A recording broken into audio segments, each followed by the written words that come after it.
The day is here. We are going to assemble our John Suscovich chicken tractors. If you missed the first videos in this series, this is a playlist. You can click there to watch it. The first video, we share some basic tips on cutting lumber, some advice if you're cutting this, how to go a little quicker, a little more efficient. The second video, we talk about why I chose this over even my own chicken tractor that I've built in the past design. Also, we bend the conduit, we learn some new skills, we talk about how it's good to do that. In this video, we're gonna assemble the parts. We've already built all the parts, now we just have to put everything together, and this will start to look a lot like a chicken tractor and a lot less like a pile of lumber. I gotta get to work, I got a lot of work to do, let's go.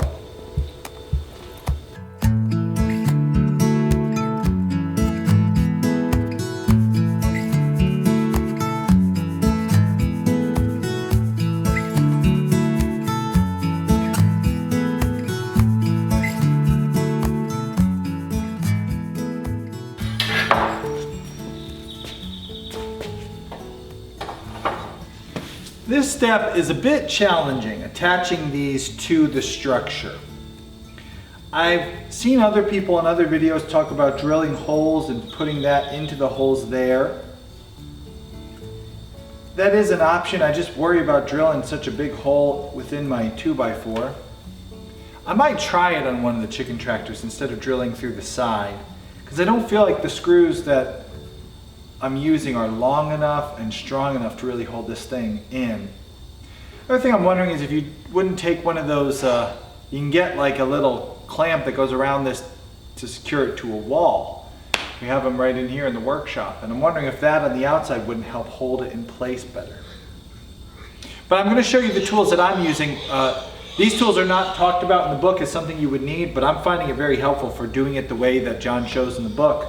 I'm using some big old heavy duty C-clamps. I actually was trying to use my quick grips, but they're not working out so well, they're not strong enough. So let me show you what these big C-clamps are doing for me.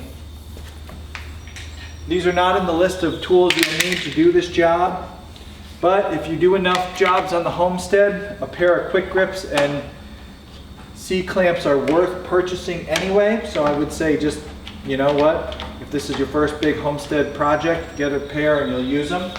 You'll notice I put the quick grip right here just to hold this in place.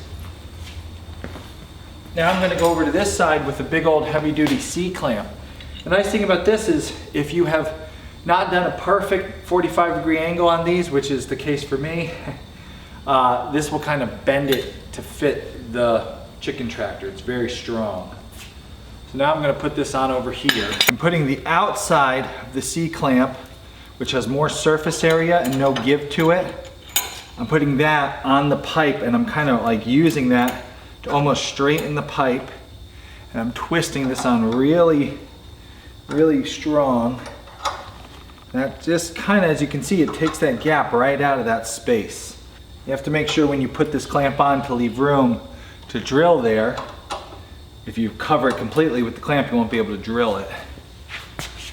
I'm going to be honest, this is another issue I'm finding with this part. These connections here, it's like the little screws that you buy are too small, and the big screws you buy are too big for this spot here. The list of screws, I actually accidentally purchased some 1 5/8" screws when I went and got all my stuff. They're longer than the smallest screws, but not as long as the bigger ones. And these are not a bad length. They're actually pretty good options. So I would, for this section of the build, plan on getting some longer screws. These are 1 5/8" like I said. I pre-drill first for the screw through the metal, but try not to get hardly any of the wood.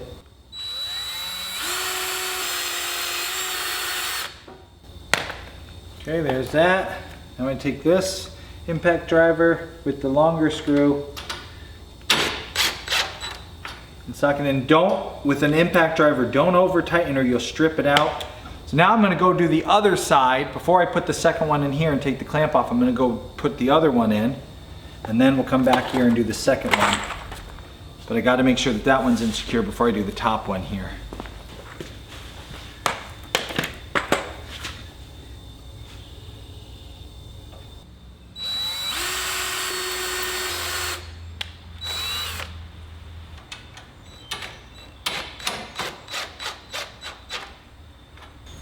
Okay, you'll notice I had the quick grip over there. Now I'm actually going to put another C-clamp on this side to kind of do the same job of just crunching this in, getting it really tight. Oy, oy.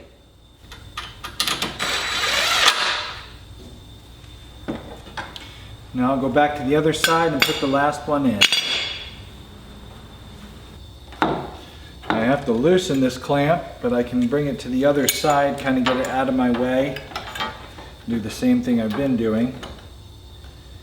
Sock it down with this clamp now. Here. Pre-drill it.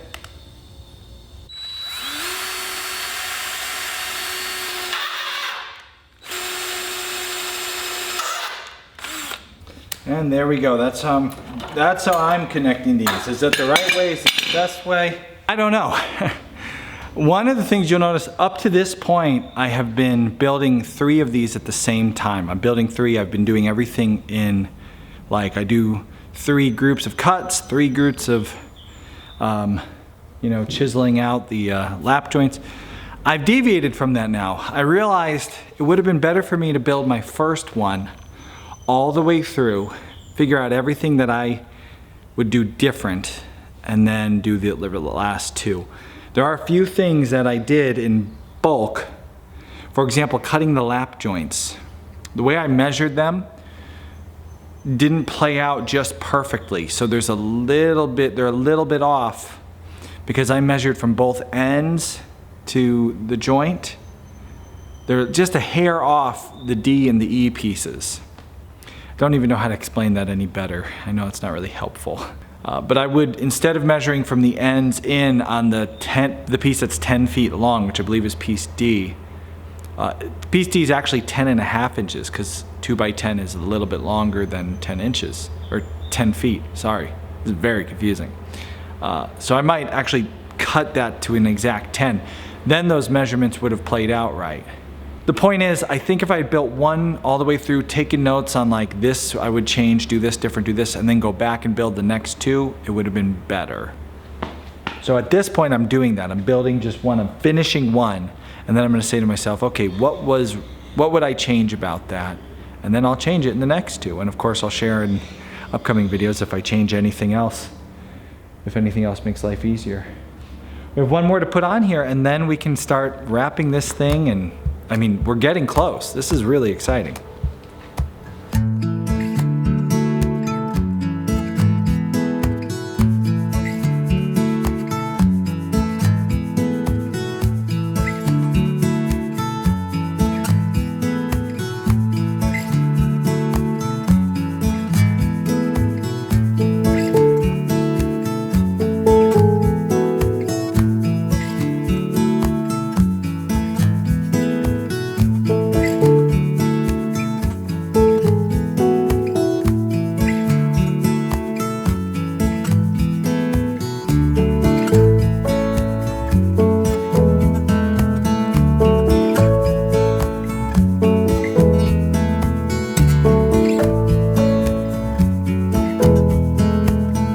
We are working on building the door. I went and put up some of the metal before I did the door at the end. I think that was a mistake. It's causing some real serious tension in this thing. Also, this cut here and that cut there, they don't seem to line up perfect. So here's a quick little tip. If you are having trouble getting this all lined up, maybe it's just me. A little ratchet strap pulling both sides in where they're supposed to be, and then zipping everything together seems to be helping. So maybe it's just something I did wrong with the cuts. They are definitely not level. We're trying to just, make everything work enough.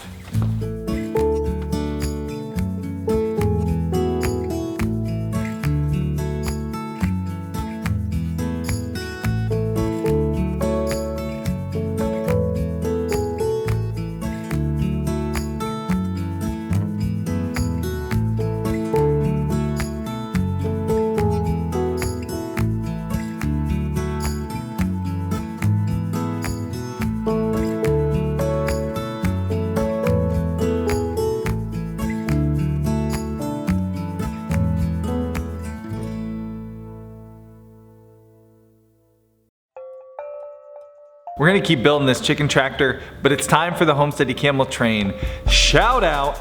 And today's shout out goes to Maddie and Kyle McGrath. Maddie and Kyle got married after college and they moved from Minnesota to Alaska. They spent the next 6 years of their lives together up in Alaska, starting a family, growing their careers, and trying to figure out how to balance all that with their home life. Kyle bakes, gardens, cooks, and brews beer. Kyle, we got an extra apartment if you guys want to reconsider, the location or something. And this is cool. Maddie creates sustainable practices to remove excess waste from people's lives. They just moved back to Minnesota this year and they purchased a house on a 1-acre lot. They're gonna homestead as much as possible there and just prepare for what comes next in their life. They said thank you to Homesteady for helping us see what's possible and plan our next steps. So thank you guys so much for being a part of the Camel Train. You have access to the Pioneer program, which has a ton of information on what you can do even on a small acreage. We just did an interview all about raising meat rabbits. You'll enjoy listening to that whole thing. Those of you watching, you can't join the Camel Train, but you can become a pioneer by clicking there. And now let's get back to building that chicken tractor. We're almost done. We are back at the chicken tractor again. This video is gonna be made up of lots of little, quick little, I work for a couple minutes, work for a couple more minutes, work for a couple more minutes, kind of things, because I'm trying to get this thing done in all my spare time, which is probably how you're doing it too. I want to show you a tool I just bought, and I really did buy it. They forgot to take this dang thing off. I mean, I did curbside pickup. That's how much I bought this thing with Home Depot, but they forgot to take their alarm off. For any of you YouTube commenters, get smart with me. There it is. Pneumatic 18 gauge, $126 tool. It's my pneumatic 18 gauge stapler, super expensive, paid for. I don't know what happens when you break this thing. Does it make a loud noise? Oh man. I do not want to go back to Home Depot. Going to town when you live in the country, that's ugh.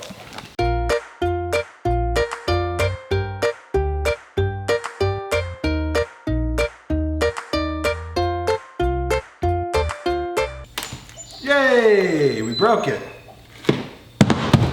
Broke into our own purchased item. Goodness. Annoying.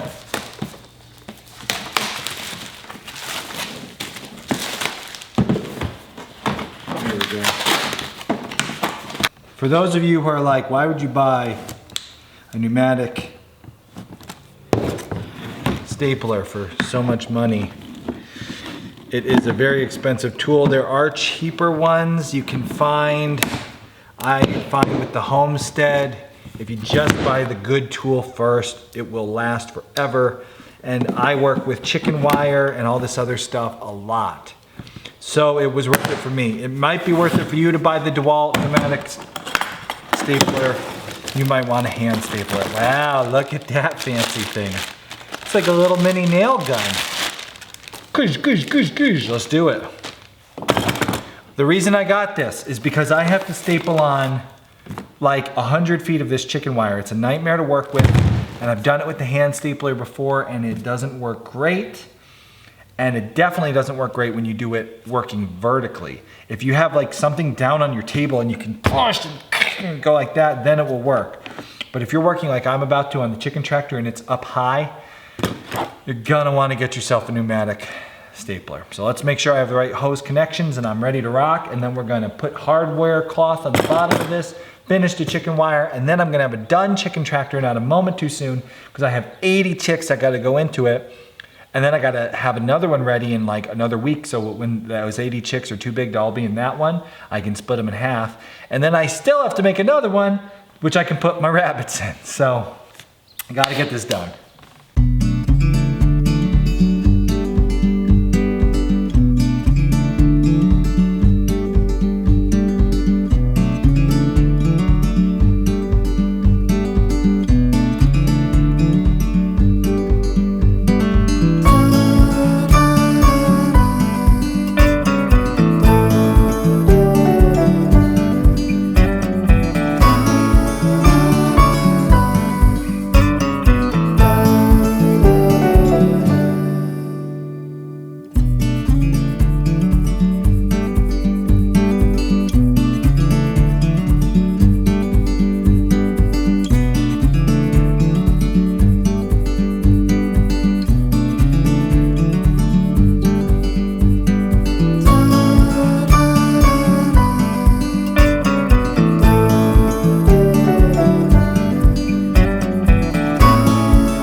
like a rite of passage in my homesteading career. I've completed my very first, windy night, John Suscovich chicken tractor. Not a moment too soon. I have so many animals to go put in it. We did it. We built our first one. It was long. I learned a ton. I got frustrated some. I felt great a lot. Overall, awesome. I'm thrilled with the results. Works really good. And can't wait to get it out in the field. I'm like gonna take it out now and start putting animals in it. I'm tired. I feel good. It's a good moment. Thanks, John. Awesome book, awesome plans. I can't wait to see how much food we're able to grow from this tractor.